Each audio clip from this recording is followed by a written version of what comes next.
So,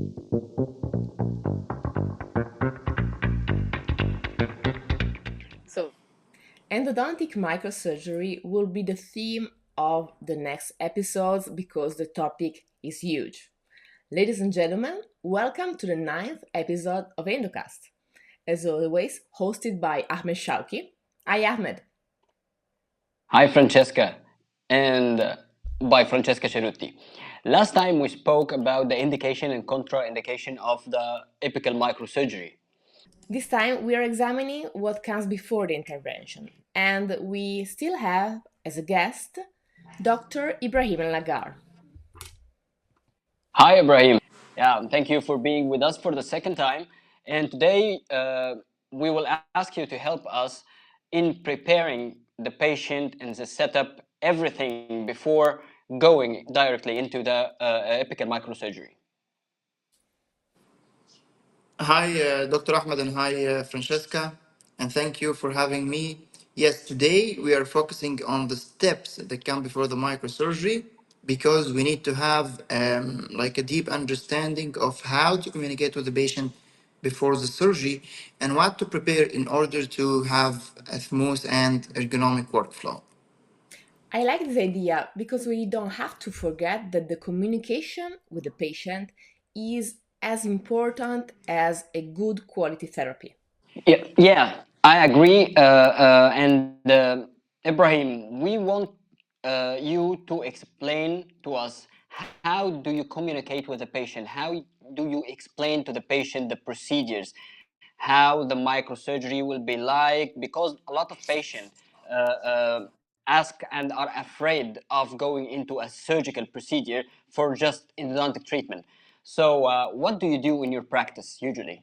Patient is referred to you to go for a treatment which is supposed to be endodontic treatment, and at one step you have to elaborate for this patient that this will not go just a normal endodontic, it will be a surgical endodontic. And when he hears surgery, of course he hears or in his mind it comes like the blade and blood and sutures and so on. So basically I have to like do some selection of my words, and one of these selection that I avoid using the words incision and the words bleeding in Arabic, of course, because in English I cannot skip that. And when the patient asks me for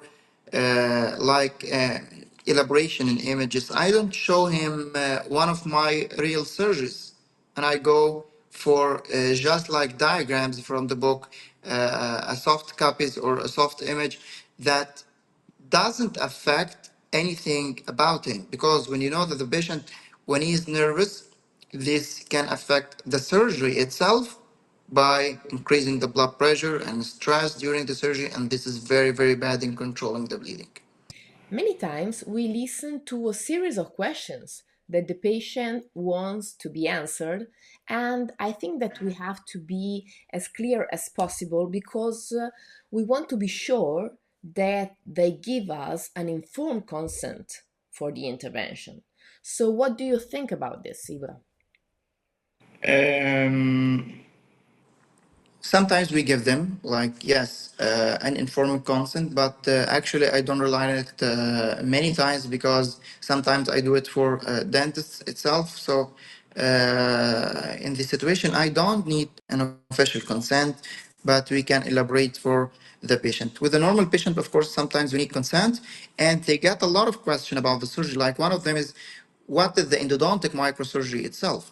And for the answer of this question, I tell them that it's a normal endodontic treatment that is better to be done through an endodontist who can work surgery as well and periodontology. So it's like a kind of combined treatment, or it's an endodontic treatment through a surgical access and a microscopic access. Because when they hear a word, a microscopic surgery, they can feel some sort of being comfortable with that. And sometimes, of course, they ask about the success rate. And when we talk about that, it's over 96 over the normal retreatment, which comes to 93. They ask sometimes about if there any other treatment option. I tell them that when we talk about the surgery, it's the the last option, but sometimes I choose between two options, like the microsurgery or reimplantation. Both of them are surgery, but I rely on reimplantation mainly in teeth, which is like upper second molar, lower second molar, and these kind of situations. And the most important thing is that procedure painful? Later on, in the last 2 to 3 years, we started to perform, let's say, a completely painless surgery through the anesthesia technique that we will go through. And of course, they ask as well about how long the procedure will last. And when it comes to this one, it depends on the case. In the beginning, of course, you are going to do an upper center in 2 or 3 hours, but nowadays it's like 30 minutes from anesthesia to finish. There are other questions like, do I have to be accompanied or I have to stay from the work? The answer is most of the time yes, because we need the patient to rest for like 2 to 3 days, not to go and tear the sutures and this kind of stuff. I think these are most of the questions that I get about the surgery from the patients. That was a good wrap up about the questions from the patient. And another thing, Ibra, since we are clinicians, we are looking for some clinical parameters that can affect the way we go through the surgery. Can you tell us some of those parameters? Yes, of course. When we talk about the microsurgery, it's not like the normal endo because you have to intervene surgically, basically, of course, because we are having many factors. We are saying it's a surgery, so we have to check the soft tissue. And you cannot rely only on the x-ray because you may see on the x-ray that it's fine, okay, it's fine to treat this too surgically, but when you go to the patient you cannot retract even the cheek. So the cheek is one of the factors that we test in the microsurgery. Like we ask the patient to close and we put 2 fingers to the top, 2 fingers to the down, and we see if we have enough access to the area. And of course, depending on the type of the gingiva, we have to go through the type of flap because we have like a thin bite type, a thick bite type, and a lot of fear from the recession and so on. When it comes to ladies, we have to ask sometimes about the smile line because when you treat a patient, which is a lady in the mid 30s, and she has a surgery in the frontal central incisor, the first concern is not the success of the surgery. The first success is not to give this patient a scar while she is removing the sutures. Yeah, yeah, Not only ladies, by the way. exactly. I, yeah. I would love to not having a scar after the Of surgery, and course. I'm not a lady, obviously. Yeah, definitely, definitely. But it's everything is extremely correct, and I think that you pointed out one of the most important things because when I was learning from Fabio Gorni, he said that what made him decide whether he would have done the surgery on that tooth or not was just the possibility with the patient with his mouth closed retracting the cheek if he was able to see clearly the area of the intervention and to have an access, yes, he would have done the endodontic microsurgery. If not, that would have not been an option. So this is extremely important from my point of view, what you said. Yes, I absolutely agree, and I remember one patient that come that to me, and I examined her, and on taking the medical history, she was having some degree of scleroderma, and that was mean tight cheek, and we couldn't go to the surgery, and we seek other treatment options, as Ibra highlighted. So having a good vision and access to the tooth through the soft tissue and retraction is very important to perform a good surgery. Yeah, exactly. And Ibrahim, another question. What about radiographic examination? Do you always take a CBCT, or you think that sometimes one can rely just on a bidimensional image? About that. When you go with your treatment and you have all the data that you need before the surgery, it's always beneficial. Like when you have the 2D, you have the photos for the patient, you have the probing depths for all the tooth around, and you have your CBCT. It's beneficial. But let's be honest that not every surgery case needs a CBCT, but in the beginning of the surgery, you need to do a CBCT before start for many, many reasons that you need to decide the length of the root, you need to decide the area to be resected, you need to know even if it's a through and through lesion and so on. So in my opinion, if I would go to choose between having a CBCT before the surgery or not, of course, every time I would love to go in with a CBCT, but there are some surgeries I did without any kind of CBCT, and these surgeries are mainly in the upper central when we have an obvious problem like he have a broken instrument in the apical area, which is extruded outside and so on.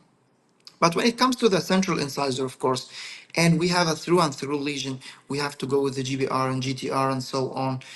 Of course, I have to ask for CBCT to see the size of the lesion and how big is the problem.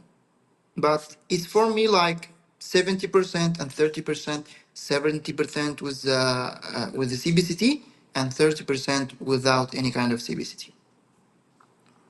Yeah, I think CBCT is for sure an important tool that allow us to evaluate the situation, to see the area better. And this was according, of course, to the society's recommendation to take a CBCT before apical microsurgery, because it's not only about the tooth, as you said, and but sometimes the involvement of other teeth, the proximity to some vital structures or important areas, danger zones, as we said. So, of course, CBCT give us a deep insight about the third dimension.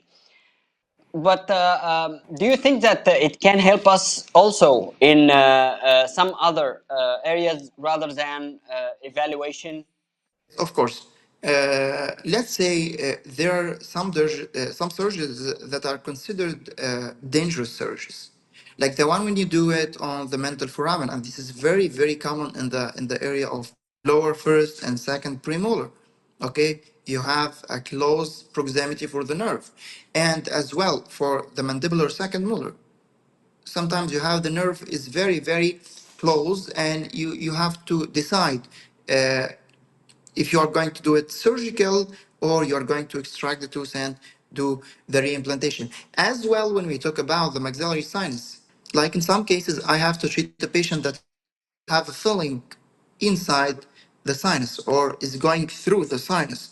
So we have to use the CBCT in this situation to know exactly when to open or when to stop, because sometimes when you cut a little bit higher, you may harm the sinus. So, up to now, we have seen how to plan, but let's be practical. Which tools do we need to prepare for having no surprises into a endodontic microsurgery procedure? Okay, I'm using the microsurgical kit from Style Italiano since 2019, and up till now it's very fine for me. It's like I just added one to three instruments beside the kit, and two of them is for the suturing. So the kit is working very, very fine for me. And let me go through the need for other things during the surgery, because it's not about only the hand instrument. We also have other tools that we are going to need. For working to do the surgery right, you need, like we say, the overchest surgical table. You can put your instrument in sequence that, and when you remove one instrument, the assistant itself have the possibility and accessibility to return this instrument again back to the position without any stress. After that, we are going to the incision, and for the incision, and as we said, it's a microsurgery, we need to rely on a small size of the blades. For this, I'm using like 15C blade when I have to go inside the papilla, and a microblade when I'm not going to include the papilla in the incision. And of course, one of the most important things in the surgery is the retraction. What can make you nervous during the surgery when the assistant is retracting, and at some sort she decided to slap the retractor and the flap went back to your work. So retraction is very, very important, and we can classify the retraction for cheek and tissue. For the cheek retractor, we use the normal Minnesota, and we have a specific retractor like the Rubenistan for retraction of the flap. The Rubenistan one, we have small size and a large size depending on the flap. After opening the flap and retracting the cheek, we have to go, of course, through the flap elevation. And for this purpose, we are using a mucoperiosteal elevator. I'm using the one from the SIE cat. It's working fine till now without any kind of problem. We have two sides, one which is small and one which is large. The small one is, of course, for the interproximal areas, and the large one is for elevating up the full thickness of the flap.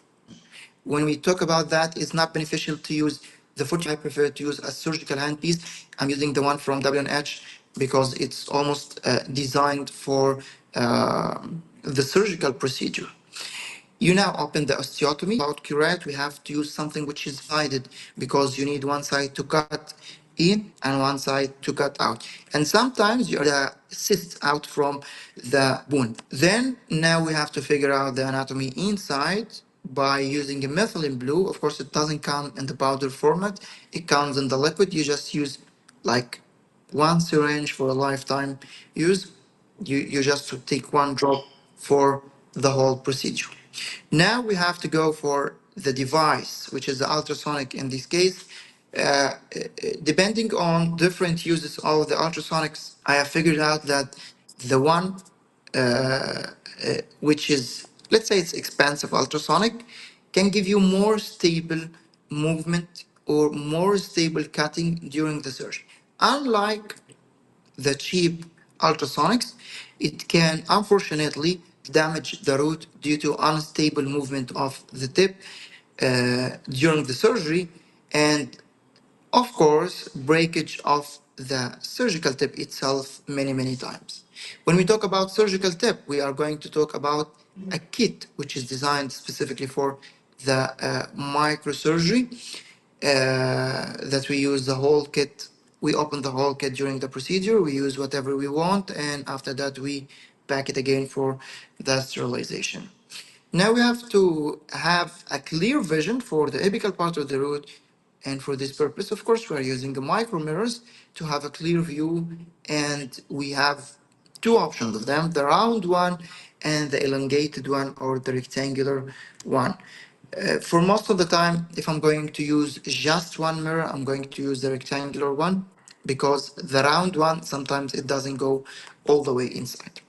After putting the filling, we now have to compact because some people think that putting a surgery filling is like having the MTA and put it like that. Is unfortunately wrong because if you read that, you may figure out that in the post-op you're having voids, and this is not correct. And you know, voids may sometimes decrease the success rate of the filling. For that purpose, we are using two retro pluggers, but these two pluggers are in the same instrument. One of them is having like a 3 millimeter back and a 3 millimeter lens, and the other part is a 6 millimeters. And after cleaning and finalizing everything, now we have to go for suturing. And when I talk about suturing, I have to say it's a microsuturing, because I didn't remember one time I sutured a patient in a microsurgery using a 40 or a 30. The minimum start nowadays is like 50, and we are going up till now for 60. Because the smaller the suture is, the better the healing and the less the scar. For this purpose, we are using a Castro Viego and a micro scissor. This instrument, in my opinion, is a one-time purchase. They are expensive, but you're not going to buy them daily. So it's better to get a good brand other than buying a normal brand and throwing it daily. And that's it. So I believe that you wrap it up as usual. And if you are a good driver, you need a good car. That's why tools are very important, even with skilled clinician. So thank you for explaining us how to plan the microsurgery and which tools are mandatory to be with us during this delicate procedure. Yeah, I was about to say the very same thing. Thank you very much, Ibrahim, for staying with us Thank you. and for your excellent presentation. And so, guys, A pleasure. I hope you enjoyed this, and stay tuned for the next episode of Endocast. Bye.